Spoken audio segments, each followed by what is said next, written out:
Hello বন্ধুরা, কেমন আছেন সবাই? আজ আমরা এমন একটা রোমান্টিক কমেডি সিনেমার গল্প শুনবো যা আপনাকে হাসতে হাসতে যেমন পেটে খিল ধরিয়ে দেবে, তেমনি কিছু মুহূর্তে আপনার চোখের কোণেও জল এনে দেবে। তাহলে আর এক মুহূর্ত দেরি নয়, চলুন সোজা গল্পের দুনিয়ায় ডুব দেওয়া যাক। গল্পের শুরুটা হয় একটা কলেজ ক্যাম্পাস থেকে, আর গল্পের শুরুতেই আমরা দেখা পাই আমাদের হিরো রাজের সাথে। যদিও ওকে হিরো বললে একটু ভুল হবে, বরং বলা যায় হিরো সাজার চেষ্টায় থাকা এক বখাটে, পড়াশোনায় যার মন নেই, কিন্তু গুন্ডামি আর মেয়েদের পেছনে ঘোরার কাজে তার জুড়ি মেলা ভার। একদিন সে তার বন্ধুদের বিশাল এক দলবল নিয়ে কলেজের সবচেয়ে সুন্দরী, ভদ্র আর মেধাবী মেয়ে সাইকে প্রপোজ করতে যায়, একেবারে ফিল্মি স্টাইলে। সবার সামনে সাইয়ের পথ আটকে একটা গিফট বাড়িয়ে দিয়ে রাজ বলে, প্লিজ আমার ভালোবাসাকে ফিরিয়ে দিও না, কথা দিচ্ছি আমি তোমাকে অনেক অনেক খুশি রাখবো। কিন্তু এই কথা শুনে সাইয়ের মাথায় যেন আগুন ধরে যায়। সে রাগে ফুঁসতে ফুঁসতে রাজের দেওয়া উপহারটা সবার সামনে ছুঁড়ে ফেলে দেয় আর চিৎকার করে বলতে শুরু করে, গত 2 বছর ধরে তুমি আমাকে ভালোবাসার নামে যে অত্যাচারটা করছো তার কোনো ধারণা আছে তোমার? জোর করে আমার রাস্তা আটকাচ্ছ, বিরক্ত করতেছো। কতবার বলেছি যে তোমার সাথে আমার কোনো সম্পর্ক রাখা সম্ভব নয়। ভাবুন তো একবার, পুরো কলেজের সামনে এমন অপমান। বেচারা রাজের ইগোতে গিয়ে লাগলো। তার বন্ধুরা কিছু বলার আগেই রাজ সাইকে থামিয়ে দিয়ে একটা ঐতিহাসিক চ্যালেঞ্জ ছুড়ে দেয়। সে বলে, ঠিক আছে, আজ থেকে ঠিক 4 বছর পর আমি আবার তোমার সামনে আসব, আর সেদিন আমি এত বড়লোক হব যে আমার পেছনে তোমার চেয়েও সুন্দরী মেয়েদের লাইন লেগে থাকবে। সেদিন আমি তোমাকে দেখিয়ে দেব আমি কি জিনিস। এটা আমার চ্যালেঞ্জ, আর যদি আমি এই চ্যালেঞ্জে হেরে যাই তাহলে সারা জীবনের জন্য আমি তোমার বাড়ির চাকর হয়ে থাকব। রাজের এই কথা শুনে কলেজের সবাই তো অবাক। সবাই ভাবতে লাগলো ছেলেটা নির্ঘাত পাগল হয়ে গেছে। এবার গল্পে আসে 4 বছরের একটা লম্বা লাভ। কি ভাবছেন রাস্তার চ্যালেঞ্জে জিতে গেছে, তার অনেক টাকা হয়েছে, আর মেয়েরা তার চারপাশে মৌমাছির মতো ঘুরঘুর করছে? না বন্ধুরা, একদমই না। রাজের স্বপ্ন স্বপ্নই রয়ে গেছে। উল্টো সে প্রিয়া নামের একটা মেয়ের প্রেমে পড়েছিল, কিন্তু আজ সেই মেয়েটিও তাকে ছেড়ে অন্য এক ধনী ছেলেকে বিয়ে করছে। রাজ একেবারেই বাচ্চাদের মতো বুক ফাটা কান্নায় ভেঙে পড়ছে আর বিলাপ করছে। তার বন্ধুরা তাকে সান্ত্বনা দিয়ে বলে, আরে ভাই, ভুলে যাও ওকে, তোর কপালটাই খারাপ, ও আর ফিরবে না। কিন্তু রাজের মন তো আর মানে না। সে আবার প্রিয়ার সাথে কথা বলতে যায়, কিন্তু প্রিয়া তাকে মুখের উপর সাফ জানিয়ে দেয়, আমার পিছু নেওয়া বন্ধ করো তো, আমি তো শুধু তোমার সাথে টাইম পাস করেছি। তোমার মতো 1 টাকা রোজগার না করা একটা বেকারকে কে বিয়ে করবে শুনি? এই চরম অপমানটা নিয়ে রাজ কাঁদতে কাঁদতে বাড়ি ফেরে। সেখানে তার বাবা তাকে দেখে আরো রেগে গিয়ে বলেন, না করে কাজ, না কামায় 1 পয়সা, খালি মেয়েদের পেছনে ঘুরতে জানে, কবে যে তোর আক্কেল হবে। এখন রাজের একটাই চিন্তা, ভাগ্যিস সাইয়ের সাথে তার কোনো যোগাযোগ নেই, না হলে তো আজকের এই দিনে চ্যালেঞ্জে হেরে গিয়ে তাকে সাইয়ের বাড়ির চাকর হতে হতো। এই টেনশনে সে তার একমাত্র বন্ধু মায়াঙ্কের কাছে ছুটে যায় আর বলে, বন্ধু, আমার কপালটাই মনে হয় পোড়া, কোনো মেয়ে আমার সাথে টেকে না, আমি কি করব বলতো? মায়াঙ্ক তাকে এক অদ্ভুত বুদ্ধি দেয়, আরে এইসব ভালোবাসার চক্কর ছাড়তো, ইনস্টাগ্রামে আজকাল কত সার্ভিস গার্ল পাওয়া যায়, তাদের সাথে মজা কর, অন্তত তারা তো আর তোকে ধোকা দেবে না। রাজ এসবের কিছুই জানতো না, কিন্তু মায়াঙ্কের কথাটা তার বেশ মজার মনে হলো। বাড়ি ফিরে সে ইনস্টাগ্রামে সে ওই রকম একটা মেয়ের প্রোফাইলে মেসেজ পাঠায়। কিছুক্ষণ দর কষাকষির পর টাকাও পাঠিয়ে দেয়, কিন্তু ভিডিও কল অন করা অবস্থায় রাজের বাবা তখন গোসল সেরে খালি গায়ে ঘরে ঢুকছিলেন। বাবার হাত থেকে বাঁচতে রাজ তড়িঘড়ি করে মোবাইলটা বুকের উপর রেখে ঘুমের ভান করে শুয়ে পড়ে। বাবা তাকে ঘুমন্ত ভেবে ওখানেই নিশ্চিন্তে কাপড় বদলাতে শুরু করে, কিন্তু ততক্ষণে ভিডিও কলটি কেটে গিয়েছিল। একটু পরেই সেই মেয়ের মেসেজ আসে, আর মেসেজের ভেতরে ছিল একটা ভিডিও যেখানে তার বাবা কাপড় বদলাচ্ছিলেন। মেয়েটি ব্ল্যাকমেইল করে লিখে পাঠায়, এক্ষুনি আমাকে 5,000 টাকা পাঠাও, না হলে এই ভিডিও আমি 1 রাতের মধ্যে ভাইরাল করে দেব। বেচারা রাজের কাছে তখন 5 টাকাও ছিল না, সে 5,000 টাকা কোথা থেকে দেবে? কিন্তু টাকা না দিলে যে বাবার সম্মান, ইজ্জত সব ধুলোয় মিশে যাবে, তাই সে পাগলের মতো চাকরির খোঁজ করতে শুরু করে। হঠাৎ সে একটা বিজ্ঞাপন দেখতে পায়, একটা বিশাল বাংলোতে ঘর পরিষ্কার করার কাজ করতে হবে। কাজ ভালো হলে 6 মাসের চুক্তি হবে আর 1 মাসের বেতন অগ্রিম দেয়া হবে। রাজ ভাবে এই চাকরিটা তাকে পেতেই হবে। 1 মাসের অগ্রিম বেতনটা পেলেই মেয়েটাকে টাকা দিয়ে বাবার সম্মানটা বাঁচানো যাবে, না হলে বাবা তাকে মেরেই ফেলবে। তাই রাজ সেই বাংলোর ঠিকানায় পৌঁছে যায়, কিন্তু দরজা খুলতেই রাজের পায়ের তলার মাটি যেন সরে গেল। ভেতরে যে মেয়েটি দাঁড়িয়েছিল সে আর কেউ নয়, স্বয়ং সাই। ভাবুন তো একবার কি অবস্থা তখন রাজের, যাকে চ্যালেঞ্জ করে রাজা হওয়ার কথা ছিল, আজ ভাগ্যের পরিহাসে তারই বাড়ির চাকর হতে এসেছে সে। কিসমতের খেলা দেখুন বন্ধুরা, 4 বছর ধরে সে চাকর হওয়া থেকে বেঁচেছিল, কিন্তু নিয়তি তাকে ঘুরিয়ে ফিরিয়ে আবার সেই সাইয়ের সামনেই এনে দাঁড় করালো। বেচারা রাস্ত লজ্জায় অপমানে মুখ লুকিয়ে বসে আছে। সাই তার অবস্থা দেখে মুচকি এসে বুঝতে পারে যে সে চ্যালেঞ্জের ধারে কাছেও পৌঁছাতে পারেনি। সাই তাকে কাজের শর্ত বলে দেয়। রাজ আর কি করবে, রাজি হয়ে যায় আর 6 মাসের চুক্তিতে সই করে। সাই তাকে 10,000 টাকা অগ্রিম দেয়, আর সেই টাকা দিয়ে রাজ অবশেষে ইনস্টাগ্রামের সেই ব্ল্যাকমেইলার মেয়েটির হাত থেকে মুক্তি পায়। এদিকে দিনে 12 ঘন্টা বাইরে থাকলে বাড়িতে তো কৈফিয়ত দিতেই হবে। তাই রাজ বাড়িতে একটা মিথ্যা কথা বলে যে সে একটা নামকরা আইটি কোম্পানিতে চাকরি পেয়েছে। বাড়ির লোকও খুব খুশি হয় যে ছেলেটা যাক অবশেষে কিছু একটা করছে, কিন্তু তারা কি করে জানবে যে তাদের ছেলে কোনো আইটি কোম্পানিতে নয়, বরং সাইয়ের বাড়িতে ঘর পরিষ্কার আর বাথরুম ধোয়ার কাজ করছে। 4 বছর পেরিয়ে গেলেও রাজের মনে কিন্তু সাইয়ের জন্য ভালোবাসাটা একটুও কমেনি, বরং বেড়েছে। তাই সে আবার তার বন্ধু মায়াঙ্কের কাছে যায় আর বলে, বন্ধু এবার কিছু টিপস দে যাতে আমি সাইকে আমার প্রেমে ফেলতে পারি। আমি শুধু একবার দেখতে চাই ওর মনে আমার জন্য একটুও জায়গা আছে কিনা। মায়াঙ্ক তার 20 বছরের প্রেমের অভিজ্ঞতা থেকে বলে, প্রথম কথা, যদি সাই তোকে পছন্দ করে তাহলে ও তোকে নিজের সব কাজে জড়ানোর চেষ্টা করবে, যাতে তোকে সব সময় নিজের কাছে রাখতে পারে। তুই শুধু খেয়াল রাখিস ও এমন কিছু করে কিনা। পরের দিন রাজ যখন সাইয়ের বাড়িতে যায়, সাই তাকে ডেকে বলে, আমার পাশে এসে বসো, কাল আমার একটা ভীষণ গুরুত্বপূর্ণ প্রজেক্ট জমা দিতে হবে, তাই সারা রাত জেগে কাজ করতে হবে। তুমি এখানে বসে আমাকে জাগিয়ে রাখবে, আমি যদি ঘুমিয়ে পড়ি তাহলে আমাকে তুলে দেবে। রাজ তো মনে মনে মহা খুশি। বাহ, মায়াঙ্কের কথা তাহলে অক্ষরে অক্ষরে ফলে যাচ্ছে।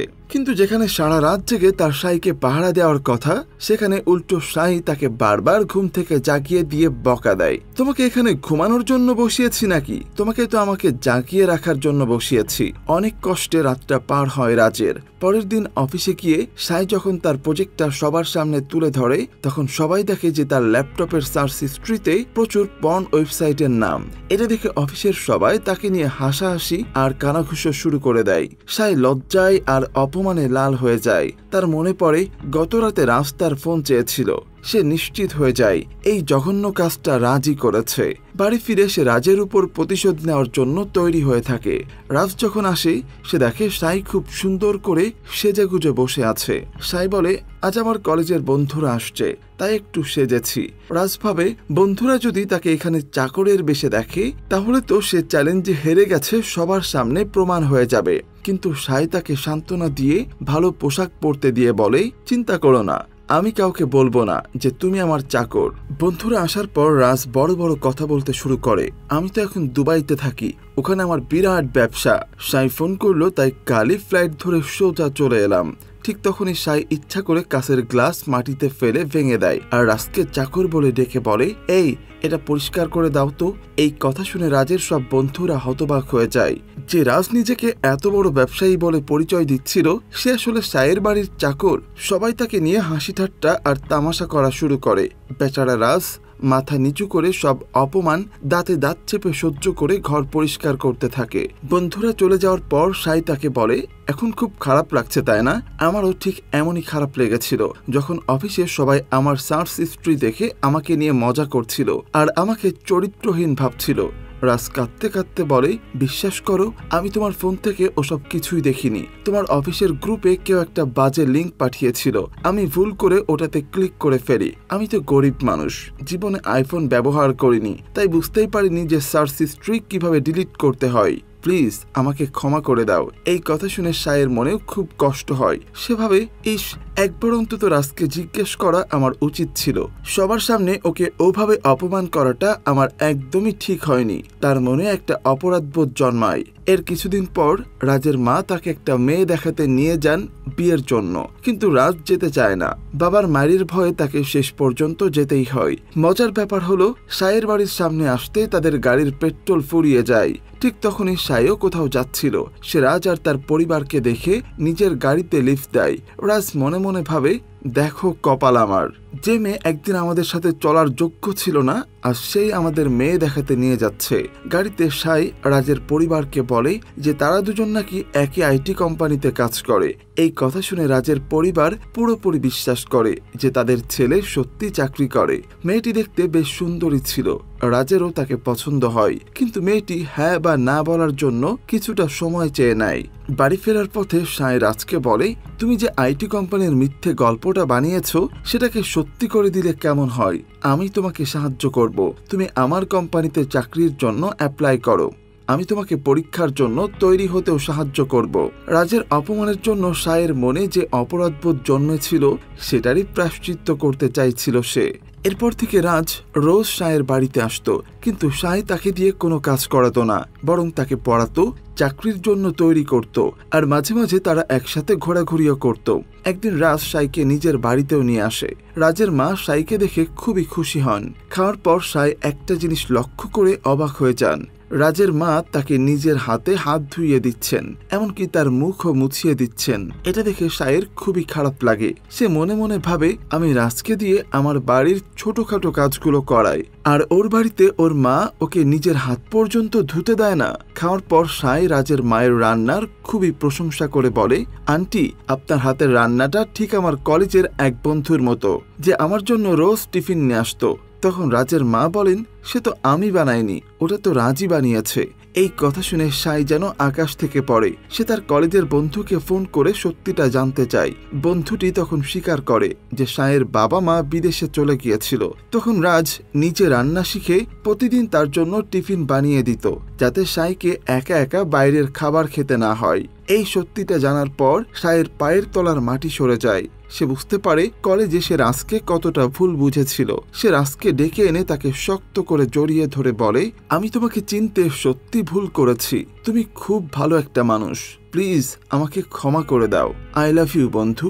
এই কথা শুনে রাজের মনে আনন্দের হাজারটা লাড্ডু একসাথে ফুটতে শুরু করে। সে তো স্বপ্নে হারিয়ে যায় যে সাই অবশেষে তার প্রেমে পড়ে গেছে। এবার তারা খুব শীঘ্রই বিয়ে করবে। বেচারা জানতো না যে সাই তাকে কেবল খুব ভালো বন্ধু হিসাবেই কথাটা বলেছে। এদিকে যে মেয়েটিকে রাজ দেখতে গিয়েছিল সে বিয়ের জন্য রাজি হয়ে যায়, কিন্তু রাজ তো সাইকে বিয়ে করার স্বপ্নে বিভোর, তাই সে মেয়েটিকে সরাসরি না করে দেয়। আর অন্যদিকে সাই তার অফিসের সহকর্মী হরিশের সাথে সম্পর্কে জড়িয়ে পড়ে। একদিন সাই রাজকে একটা কফি শপে ডাকে চাকরির প্রশিক্ষণের জন্য। সেখানে সাইয়ের জন্য যে কফিটা আসে তার উপর সুন্দর করে একটা হার্ট শেপ বানানো ছিল। এটা দেখে রাজ আরো নিশ্চিত হয়ে যায় যে সাই তাকে ভালোবাসে, কিন্তু সে জানতো না যে ওই কফি শপের সবকিছুতেই ওরকম হার্ট শেপ বানানো থাকে। এরপর সাই রোজ রাজকে প্রশিক্ষণ দিতে শুরু করে এবং কঠোর পরিশ্রমের পর রাজ ইন্টারভিউতে পাশও করে ফেলে। এখন রাজ সারাদিন অফিসে বসে শুধু মুগ্ধ হয়ে সাইয়ের দিকে তাকিয়ে থাকে। এটা দেখে হরিশের মনে সন্দেহ জাগে। একদিন অফিসের পর হরিশ রাজকে হুমকি দিয়ে বলে, সাইয়ের থেকে দূরে থাকো, ও আমার। এই নিয়ে তাদের মধ্যে তুমুল ঝগড়া আর হাতাহাতি লেগে যায়। হরিশ সাইকে বলে, আমি তোমাকেই বলেছিলাম রাজের থেকে দূরে থাকো, না হলে একদিন পস্তাবে। এই কথা শুনে সাইও খুব চিন্তিত হয়ে পড়ে। পরের দিন সাই রাজকে ডেকে তার বাড়িতে আসতে বলে কিছু বিশেষ কথা বলার জন্য। রাজ ভাবে নিশ্চয়ই বিয়ের কথা বলবে, তাই সে সেজে গুজে একেবারেই বর সেজে মায়াঙ্ককে নিয়ে সাইয়ের বাড়িতে পৌঁছায়। কিন্তু সেখানে গিয়ে তার সব সুখ, সব স্বপ্ন এক মুহূর্তেই দুঃখে পরিণত হয়। সে দেখে আজ সাই আর হরিশের এঙ্গেজমেন্ট ছিল, আর সেই অনুষ্ঠানে যোগ দেওয়ার জন্যই সাই তাকে ডেকেছে। এই দৃশ্য দেখে রাজের বুকটা যেন ভেঙে চুরমার হয়ে যায়। সে মন খারাপ করে সেখান থেকে চলে যাচ্ছিল, কিন্তু সাই তাকে থামিয়ে জিজ্ঞেস করে, কি হলো, কিছু না বলেই চলে যাচ্ছ যে? রাজ রাগে দুঃখে ফেটে পড়ে বলে, তুমি আমার সাথে মজা করছো তাই না? একদিকে আমাকে ভালোবাসার কথা বলো আর অন্যদিকে এই হরিশের সাথে বাগদান করছো। সাই হেসে বলে, আরে বোকা, আমি তোমাকে কখন বললাম যে আমি তোমাকে ভালোবাসি? ভালোবাসি, তুমি আমার খুব ভালো একজন বন্ধু, এর বেশি তো কিছু না। আমি তো আই লাভ ইউ বলেছিলাম, যা আজকালকার দিনে বন্ধুরা একে অপরকে মজা করেও বলে। এই পুরনো দিনের চিন্তা থেকে বের হয়ে আসো, যুগের সাথে চলতে শেখো। এই কথা শুনে রাজের মাথায় যেন আকাশ ভেঙে পড়ে। সে বলে, দুনিয়া যতই এগিয়ে যাক, কিছু শব্দের অর্থ, কিছু অনুভূতির দাম কখনো বদলায় না। এটা বলে সে সাইকে বলে, তুমি সবাইকে লাভ ইউ বলে বেড়াও, মানে কি সবার সাথে রিলেশনশিপে চলে আসো নাকি? রাজের কথা শুনে সাই তাকে কষে এক চড় মারে। এই ভয়ঙ্কর ধোঁকা সহ্য করতে না পেরে রাজ এতটাই ভেঙে পড়ে যে সে আত্মহত্যারও চেষ্টা করে, কিন্তু তার বন্ধু মায়াঙ্ক তাকে কোনো মতে বাঁচায়। এরপর রাজ রোজ অফিসে গিয়ে সাইকে বোঝানোর চেষ্টা করে, কিন্তু সাই তাকে আর পাত্তা দেয় না। একদিন হরিশ তার বন্ধুদের নিয়ে রাজকে মারতে আসে, কিন্তু তারা জানতো না যে কলেজে থাকার সময় রাজ নিজেও একজন বড়সড় গুন্ডা ছিল। রাজও তার পুরনো বন্ধুদের ডেকে আনে এবং হরিশ আর তার বন্ধুদের বেদম মারধর করে। ঝামেলা বাড়তে থাকায় পুলিশ এসে সবাইকে ধরে থানায় নিয়ে যায়। সেখানে রাজ পুলিশের সামনে বলে, স্যার, এই হরিশ আমাদের দুজনের মাঝে আসছে, আমরা আসলে একে অপরকে ভালোবাসি। কিন্তু সাই পুলিশের সামনে রাজকে পুরোপুরি মিথ্যাবাদী প্রমাণ করে দেয়। সে বলে, স্যার, এই রাজ একটা আস্ত মিথ্যাবাদী, আমি হরিশকে ভালোবাসি আর ও আমাদের সম্পর্কটা ভাঙতে চাইছে। এই কথা শুনে রাজের পৃথিবীটাই যেন শেষ হয়ে যায়। পুলিশ রাজকে মারধর করে জেলে ঢুকানোর আগেই সাই কেস তুলে নেয়। থানার বাইরে এসে সে রাজকে শেষবারের মতন একটা কথা বলে, যা রাজের হৃদয়কে টুকরো টুকরো করে দেয়। সে বলে, আমাকে ভুলে যাও, যে ছেলে আমার বাথরুম পরিষ্কার করত তাকে আমি আমার বেডরুমে কোনো দিনও জায়গা দিতে পারবো না। ঠিক তখনই রাজের বাবা মা সেখানে আসে এবং সব সত্যিটা জেনে ফেলেন। তাদের মন দুঃখে অপমানে ভেঙে যায়। বাড়িতে ফিরে রাজের সাথে কেউ কোনো কথা বলে না। তার মা, যে তাকে সবসময় নিজের হাতে খাইয়ে দিতেন, তার এই ব্যবহার দেখে রাজ একা একা ঘরে বসে কাঁদতে কাঁদতে খাবার খায়। সেদিন সে চূড়ান্ত সিদ্ধান্ত নেয়, আর কোনো মেয়ের পেছনে সে ঘুরবে না। একজন ভালো মানুষ হয়ে বাবা মায়ের মুখ উজ্জ্বল করবে। অন্যদিকে সাই জানতে পারে যে হরিশ তার সাথে সম্পর্কে থাকাকালীন অন্য একটি মেয়ের সাথেও সম্পর্কে ছিল। হরিশ তাকেও সেই একই কথা বলে, আরে দুনিয়া অনেক এগিয়ে গেছে, এসব ছোটখাটো বিষয় নিয়ে ভাবলে তুমি পিছিয়ে পড়বে। তখনই সাইয়ের মাথায় যেন বাজ পড়ল। সে বুঝতে পারে এই একই কথাগুলো শুনে রাজের সেদিন কেমন লেগেছিল। সে বুঝতে পারে সে রাজের সাথে কত বড় অন্যায় করেছে। সে হরিশের সাথে সম্পর্ক ভেঙে দেয় এবং পাগলের মতো রাজকে খুঁজতে শুরু করে। কিন্তু রাজের বোন তাকে ফিরিয়ে দিয়ে বলে, আমার ভাই তোমাকে ভুলে জীবনে অনেক এগিয়ে গেছে, তুমিও তাই করো। দুঃখ ভরাক্রান্ত মনে সাই সেখান থেকে ফিরে আসে। চোখের পলকে 6 মাস কেটে যায়। রাজ লোন নিয়ে একটা এজেন্সি খোলে, যা বাড়িঘরে কাজ করার লোক সরবরাহ করে। অল্প দিনের মধ্যেই তার ব্যবসা বেশ ভালোই চলতে শুরু করে। তার সেই 4 বছর আগের স্বপ্নটা এবার সত্যি হতে চলেছিল। সে এখন একজন সফল ব্যবসায়ী। একদিন হঠাৎ তার অফিসে সাই এসে হাজির হয়। সে রাজকে সেই উপহারটা ফিরিয়ে দেয়, যা রাজ 4 বছর আগে তাকে দিয়েছিল। সে কান্না ভেজা চোখে বলে, আমি তোমার যুগে বাঁচতে চাই, আমার সেই আধুনিক যুগ আর চায় না। আমি বুঝতে পেরেছি আমি তোমাকে কতটা কষ্ট দিয়েছি, তুমি কি আমাকে বিয়ে করবে? এই কথা শুনে রাজ নিজের কানকেই যেন বিশ্বাস করতে পারে না। সে জিজ্ঞেস করে, সত্যি বলছো? এবারও আমার সাথে মজা করছো না তো? সাই মাথা নেড়ে বলে, না না, আমি একদম সত্যি বলছি। এই কথা শুনে রাজ খুশিতে তাকে শক্ত করে জড়িয়ে ধরে। আর এভাবেই সব ভুল বুঝাবুঝির অবসান ঘটিয়ে সব কষ্টকে পেছনে ফেলে তাদের দুজনের মিলন হয়। আর এই আনন্দের সাথে সাথেই আমাদের আজকের সিনেমার গল্পটি এখানেই শেষ হয়। তো বন্ধুরা, কেমন লাগলো আমাদের এই ভালোবাসার, ভুলের আর ফিরে আসার গল্পটি? কমেন্ট করে অবশ্যই জানাবেন। আমাদের সাথে থাকার জন্য অসংখ্য ধন্যবাদ। দেখা হবে পরবর্তী কোনো ভিডিওতে। সে পর্যন্ত সবাই ভালো থাকবেন, সুস্থ থাকবেন, এই আশা ব্যক্ত করে এখানেই শেষ করছি। আল্লাহ হাফেজ।